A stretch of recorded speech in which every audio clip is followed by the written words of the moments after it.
Esce sole, scagnella maratore, scagnella mira argento, cavallo 400.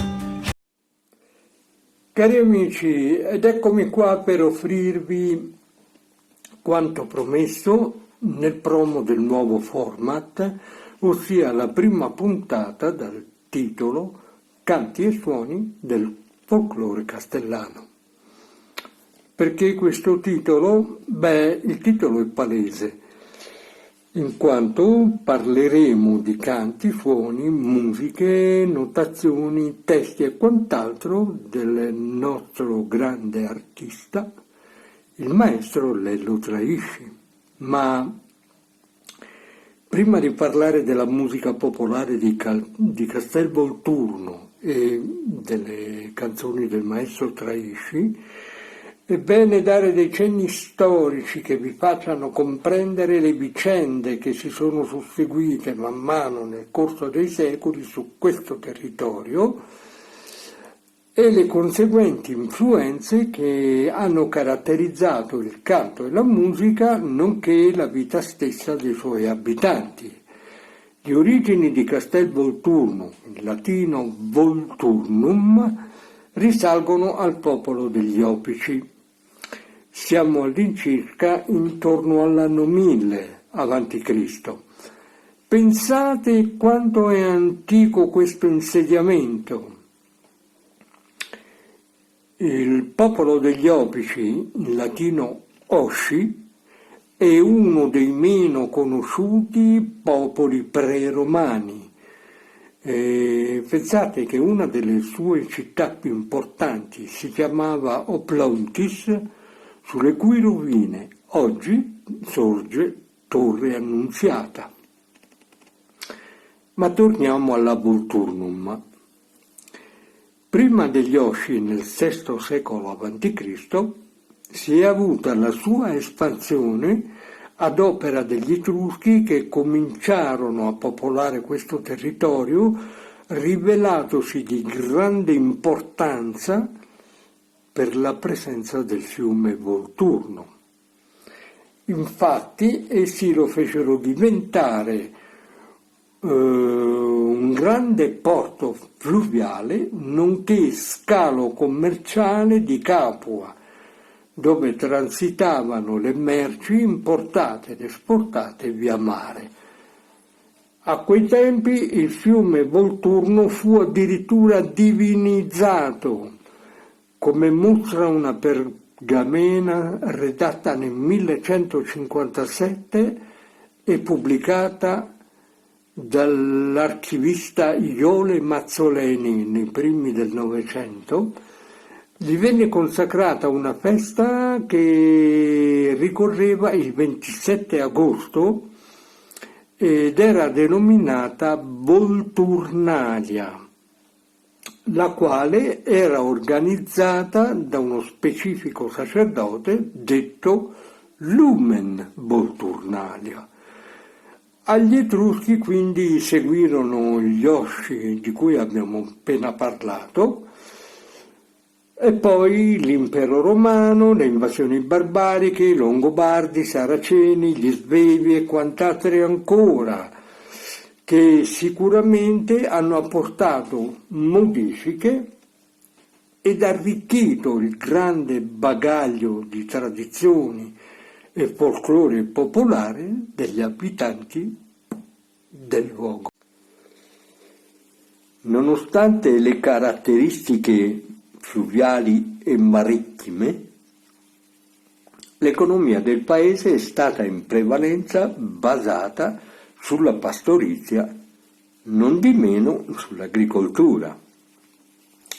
Le tradizioni, gli usi e costumi delle molte e variegate dominazioni sono state assimilate dal popolo castellano ed elaborate fino a farle proprie.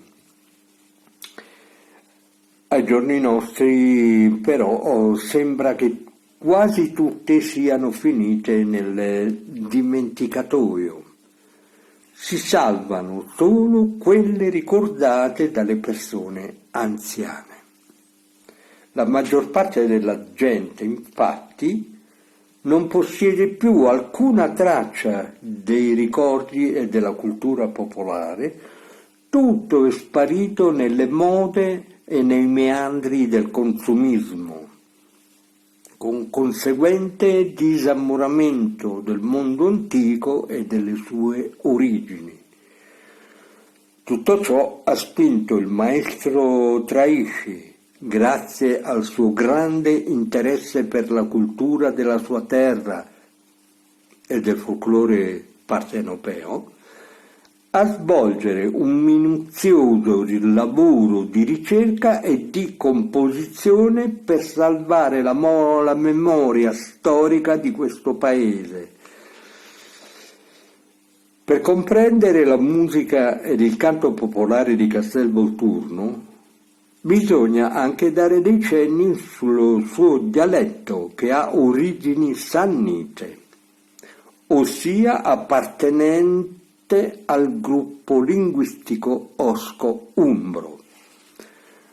Oggi il dialetto di Castelvolturno appartiene alla famiglia dei dialetti meridionali e per certi aspetti è simile nel lessico alla lingua partenopea, dalla quale si differenzia per la pronuncia molto più aperta e per molti termini al femminile, i quali nel dialetto partenopeo sono al maschile.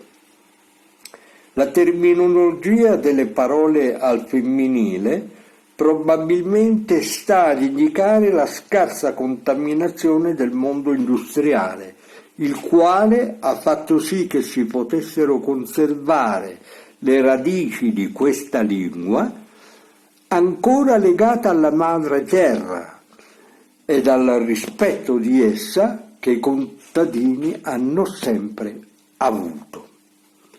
La cultura musicale popolare di Castelvolturno può essere inglobata nel folklore partenopeo, pur conservando un suo dialetto e stile.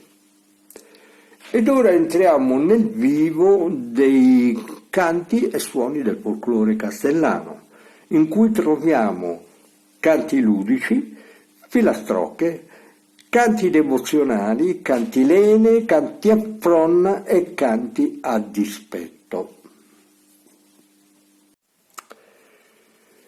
Pensate che il maestro Traishi, in questa minuziosa ricerca, ha inserito canti che ha reperito intervistando alcune persone del luogo che gentilmente e cordialmente hanno prestato il loro aiuto, fornendo al maestro materiale canoro a loro disposizione ed anche insito nella loro memoria.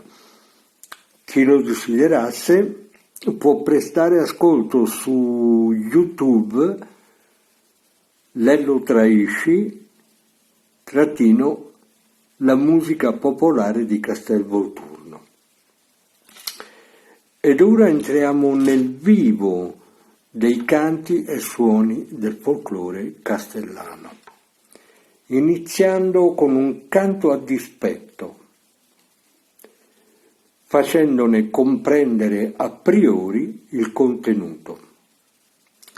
Tale canto era eseguito da una ragazza la quale molto probabilmente era stata lasciata dal fidanzato, ma essendone rimasta incinta, lei gli cantava questo ritornello per dargli ad intendere che ormai era, tra virgolette, incastrato e che quindi la doveva assolutamente sposare.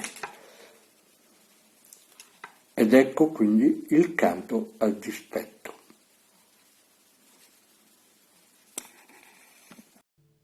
Ehi sono neis che bene che sta via, mamma l'annunziata ma non ci fa arrivare, m'hanno detto che punto pengia vanno ritto con punto vengia, stava a nascere l'anima media, stava a ritto con punto vengia.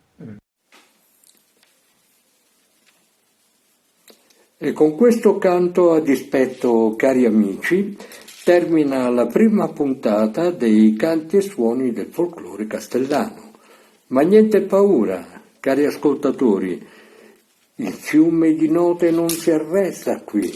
Vi do quindi appuntamento alla seconda puntata per godere vieppiù dei canti e suoni del folklore castellano del maestro Lello Traisci. Non mancate.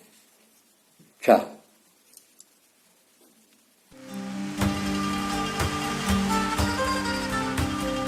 Esce sole, scagnella imparatore, scagnella mira argento, cavallo 400, 150, tutta la notte canta, canta viola.